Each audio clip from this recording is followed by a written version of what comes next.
નમસ્કાર વિદ્યાર્થી મિત્રો, ઉમા ટ્યુશન ક્લાસીસમાં આપ સૌનું હાર્દિક સ્વાગત છે। આજે આપણે ધોરણ 9 ચેપ્ટર નંબર 1 સંખ્યા પદ્ધતિની અંદર આપણે આગળ આપેલી સંખ્યાને p ભાગ્યા q સ્વરૂપે દર્શાવવું તે જોવા જઈ રહ્યા છીએ। હવે જ્યારે આ પ્રકારનું આપણો એક્ઝામ્પલ હોય તો સૌપ્રથમ આપણે આ જે સંખ્યા છે એના માટે આપણે ધારીશું, ધારો કે x બરાબર 1.272727 એને આપી દઈશું સમીકરણ નંબર 1।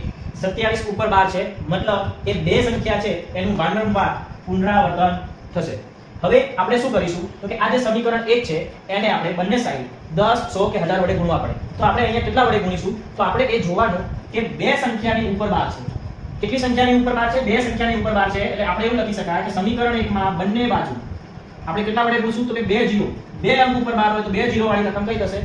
100 વડે આપણે એને ગુણતા। ચલો હવે આપણે આને 100 વડે ગુણવાના છે। 100 વડે ગુણવાના છે એટલે આ x છે એને તમે 100 વડે ગુણશો અને પાછળની જે રકમ આપેલી છે એને પણ તમારે 100 વડે ગુણવાના છે। હવે જ્યારે 100 વડે ગુણીશું ત્યારે શું થશે? 100 ગુણ્યા x 100x। અને જ્યારે કોઈ પોઈન્ટ વાળી દશાંશ સંખ્યા હોય અને એને તમે 100 વડે ગુણો છો એટલે બે જીરો છે તો આ અંક છે પોઈન્ટ એ બે અંક શું કરશે? પાછળની તરફ ખસશે।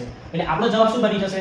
127.27 પાછળ કોઈ અંક નથી, પરંતુ અહીંયા પોઈન્ટ પછી 6 અંકો લીધેલા છે એટલે આપણે 6 અંકો જ રાખીશું, એટલે આપણે 27 મૂકી શકાય। આપણે એને આપીશું સમીકરણ નંબર 2।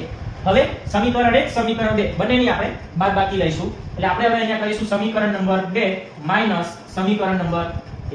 બે માંથી જ એક આપણે બાદ કરવાનું રહેશે। તો સમીકરણ નંબર આપણું જે 2 છે એ લખીએ તો આપણને મળશે 100x બરાબર 127.2727 સમીકરણ 1 લખવાનું x બરાબર 1.272727। આપણે ખાસ ધ્યાન રાખીશું કે પોઈન્ટની નીચે પોઈન્ટ આવવો જોઈએ। આપણે સમીકરણ 2 માંથી એક બાદ કરવાનું હતું, એટલે આમાં નીચેવાળા સમીકરણના ચિહ્નો બદલાય, પ્લસ હોય તો એ માઈનસ થઈ જાય। હવે આપણે એ બંનેની બાદબાકી કરવાની।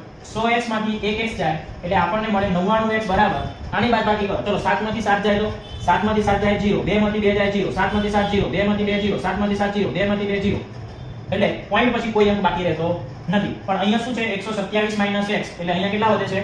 126। હવે આપણે x ને કરતા બનાવીશું એટલે આપણને અહીંયા મળશે 126 ભાગ્યા 99। તો આ આપણો આન્સર થશે કે જે 1.27 છે 1.27 નો 12 ને p ભાગ્યા q સ્વરૂપે એટલે કે અંશ અને છેદ સ્વરૂપે આપણે શું લખી શકીએ? 126 ભાગ્યા 99।